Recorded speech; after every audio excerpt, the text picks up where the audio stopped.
Then there's refugees and asylees. The second category of immigrants who has neither rights nor opportunities as the permanent resident is the refugee or asylee. Refugees are individuals who emigrate in the face of persecution in their home countries. Asylees are immigrants that are already present in the United States who cannot return home to their home country because they face persecution upon return.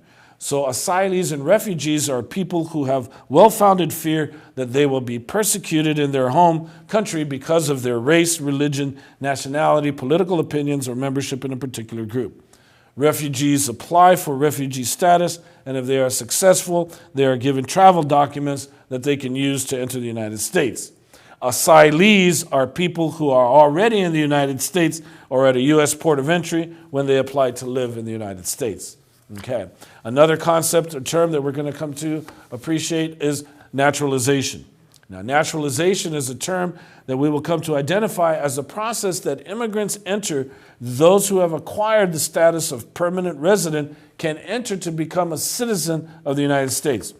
In addition to the 5 years of residence, the U.S. requires that naturalizing citizens complete an application and demonstrate an understanding of U.S. history and civics and of spoken, written, and English, and of spoken, written, and oral English. Plus, they must swear allegiance to the U.S.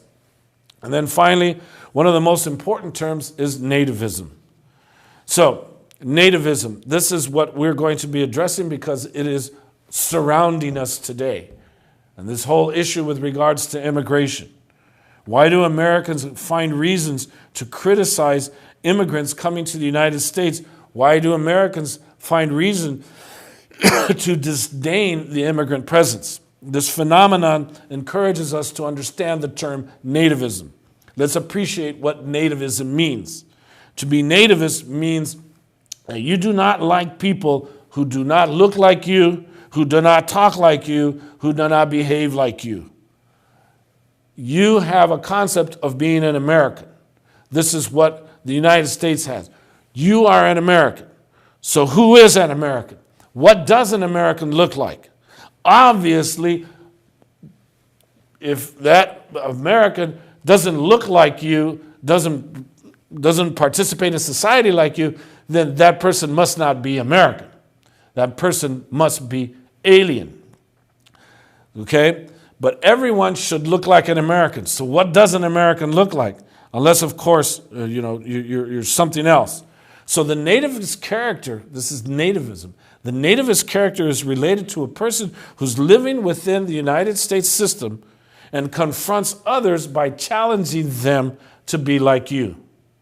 This character is important because it helps us rationalize the prejudices that we have of every ethnic and racial group existing in society today. Nativism undergirds our prejudices. This character helps us rationalize a policy that insists on uniformity. So immigrants who enter the United States with a different language, with a different culture, with a different historical expression, they must be illegal because they're not like us. They don't fit into society's definition of self. They are foreign, they are alien. This is the nativist character. Let's go to a film clip and appreciate this nativist character in this administration. Report. I'm Amy Goodman. Wednesday marked the biggest single day of changes to U.S. immigration policy in recent memory. In a news conference at the Department of Homeland Security, President Trump announced and signed 2 executive orders to begin construction on the border wall between U.S. and Mexico and to crack down on those who cross it.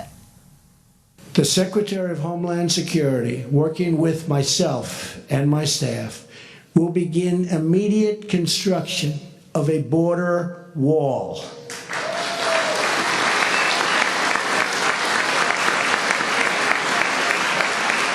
So badly needed. You folks know how badly needed it is as a help, but very badly needed. This will also help Mexico by deterring illegal immigration from Central America and by disrupting violent cartel networks. As I've said repeatedly to the country, we are going to get the bad ones out, the criminals and the drug deals and gangs and gang members and cartel leaders The day is over when they can stay in our country and wreak havoc. We are going to get them out, and we're going to get them out fast, and John Kelly is going to lead that way. The construction of the expanded wall is expected to cost tens of billions of dollars. It remains unclear how Trump's directive will pay for the project.